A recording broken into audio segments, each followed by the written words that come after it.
Did you know that the oldest story in the world, the Epic of Gilgamesh, contains tales that influenced the Bible?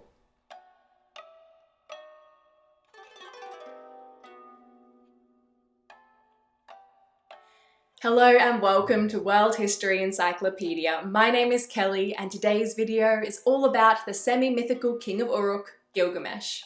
Don't forget the easiest way to support us is by giving this video a thumbs up, subscribing to our channel and hitting that bell icon for notifications so you don't miss out on any new uploads. World History Encyclopedia is a non-profit organisation and you can find us on Patreon, a brilliant site where you can support our work and receive exclusive benefits in return. Your support helps us create videos twice a week, so make sure to check it out via the pop-up in the top corner of the screen or via the Patreon link down below.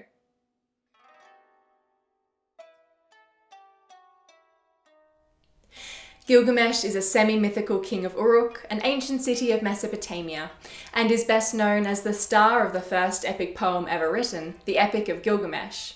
Gilgamesh is said to have had a mortal father, the priest king Lugalbanda, and the goddess Ninsun as his mother, which makes him a demigod, or half-mortal, half-god. According to the Sumerian king list, his reign lasted for 126 years, and he was believed to have possessed super strength, all thanks to his divine lineage. Evidence for the historical king can also be found in inscriptions that credit him with the building of the Great Walls of Uruk, modern-day Walker, Iraq. Even though this figure has taken on a legendary status, it is widely agreed that Gilgamesh was a historical person and the fifth king of Uruk, who reigned in the 26th century BCE. His influence was profound, and myths of the king developed and ultimately led to the Epic of Gilgamesh, written between 700 and 1000 years after the life of the historical Gilgamesh, which, much like Homer's Iliad and Odyssey, which comes some 1,000 years later, existed in oral form before being committed to tablet. Later, Gilgamesh was invoked by other kings and associated their lineage with his, most notably Shulgi of Ur, who reigned between 2029 and 1982 BCE. He is considered a great king of Ur and went so far as to say his parents were also Lugalbanda and Ninsun, which made Gilgamesh his brother, and would have elevated the status of his reign.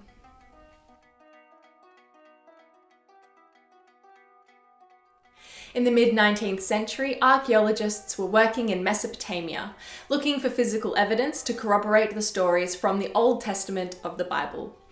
Instead, they found ancient Mesopotamian texts on clay tablets that proved that many of the tales in the Bible, which was considered completely original and the oldest book in the world up until this discovery, had actually been drawn from these much older Mesopotamian myths. It was at the ruins of Nineveh, one of the later capitals of the Neo-Assyrian Empire, that the Akkadian version of the Epic of Gilgamesh was found in 1849 by the archaeologist Austin Henry Layard, among many other tablets in what is known as the Library of Ashurbanipal. This version of the epic is the fullest surviving example. It was written down at some point between 1300 and 1000 in Akkadian by the Babylonian writer Shin-Leku-Unini.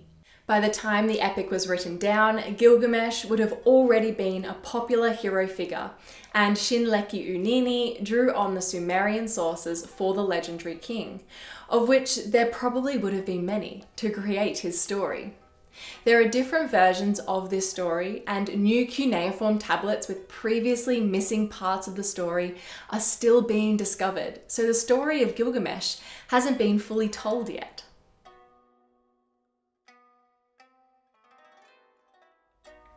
In a Sumerian tale called Inanna and the Hulupu tree, Gilgamesh helps the goddess Inanna, the goddess of love and war, kill a snake that had infested a tree she had planted in her garden that she wanted to use one day to make a chair and a bed from. After killing the snake, the female demon Lilitu and the Anzu bird that were also living in the tree fled. Gilgamesh used the trunk of the tree to build Inanna her bed and her chair, but he keeps the branches for himself. This tale is believed to be the earliest appearance of Gilgamesh, and he is already in a position to help a powerful goddess. Gilgamesh was also seen as the brother of Inanna, who was one of the most popular goddesses in Mesopotamia, and as a judge in the underworld, understood from surviving clay tablets addressed to Gilgamesh in the afterlife. These early Sumerian stories inspired the later and greater Epic of Gilgamesh.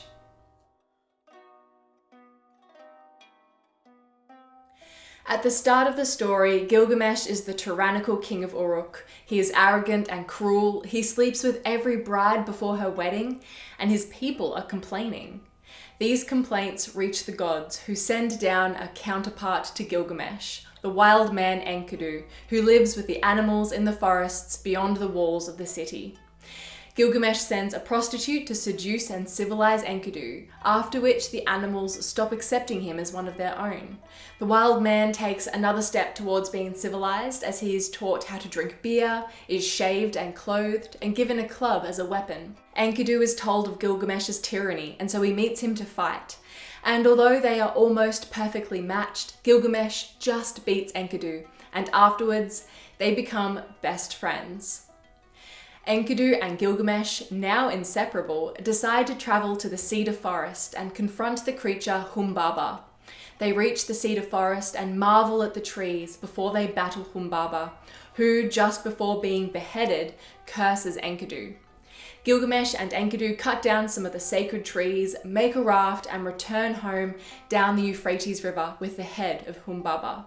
Upon returning home to Uruk, Gilgamesh attracts the attention of the goddess Ishtar, also known as Inanna, who proposes they marry, but Gilgamesh is all too aware of how unhappy her previous lovers ended up, so he refuses.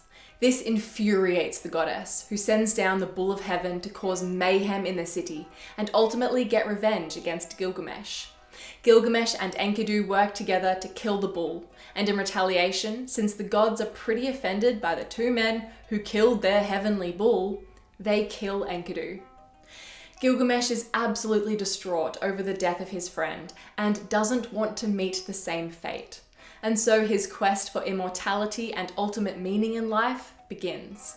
Gilgamesh abandons Uruk in search of Utnapishtim, the only human to have been made immortal after he survived a great flood that had wiped out humankind except for his family, skilled men, and animals that he had taken on his boat and saved. Sound familiar?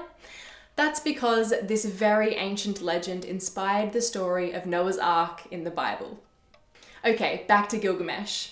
On his travels to find Utnapishtim, he passes scorpion men and trees laden with gemstones until he arrives in a magnificent garden at the edge of the world and the beginning of the ocean, where the goddess Shiduri has a tavern.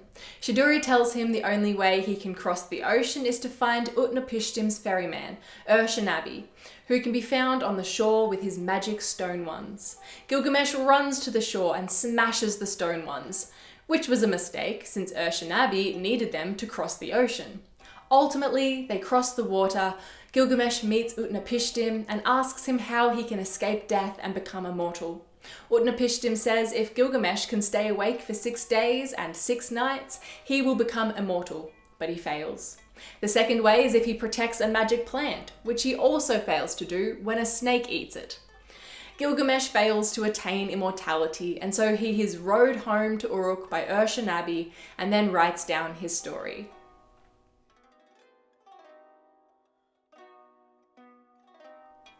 The Epic of Gilgamesh is a tale that grapples with the meaning of life and the fear, not so much of death, but of meaninglessness.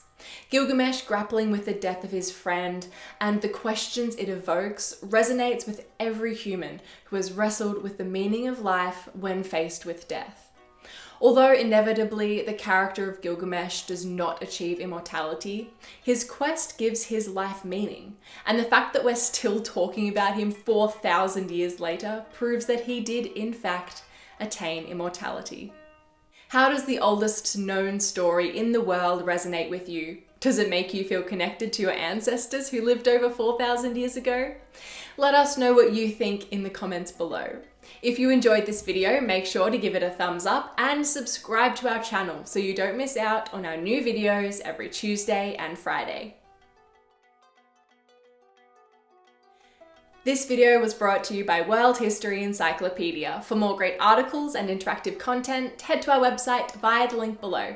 If you like my shirt, you can find this design and a bunch more in our shop at worldhistory.store, or you can find a link for it down below under the merch tab. Thank you so much for watching, and we'll see you soon with another video.